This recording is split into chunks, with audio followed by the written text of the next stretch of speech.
Dry storms are formed when rising masses of hot air collide with areas of moist air high in the atmosphere.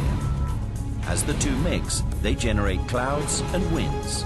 As the cycle continues, the clouds grow bigger and the winds faster.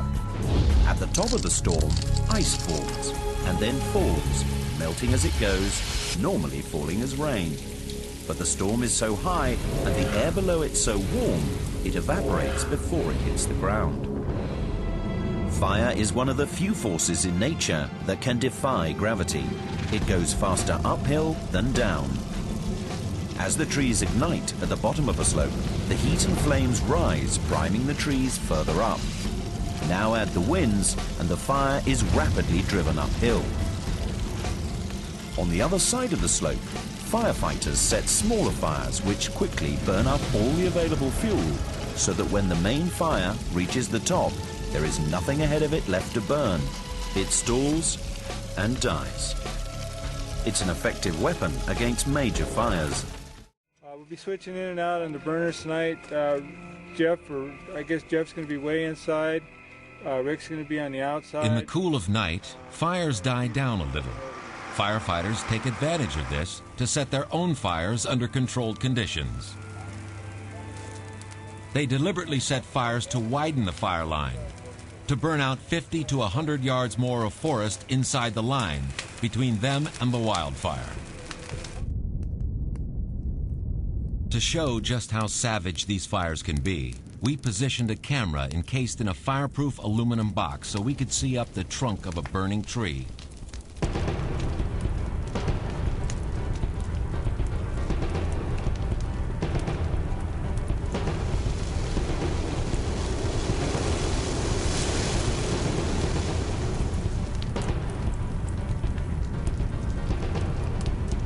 It took only a minute for the tree to burn.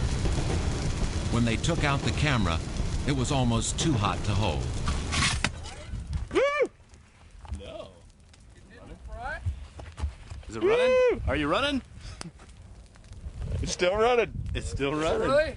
The box is history. Aluminum melts at 1,200 degrees. You know, I think it's really necessary that we have these safety zones. Day 13. The morning shift must plan not only how to combat the fire, but also how to ensure the safety of all the men and women fighting it. Each crew knows where these safety zones are and approximately the distance to them. A safety zone is an area big enough to withdraw to, where the fire cannot reach you, even if you're completely surrounded. In Idaho in 1994, 125 firefighters were forced to retreat to their safety zone, a small airstrip. As the fire surrounded them, they calmly burned out the grass. If the fire... Just wonder where you're at. Only try to know what's happening down as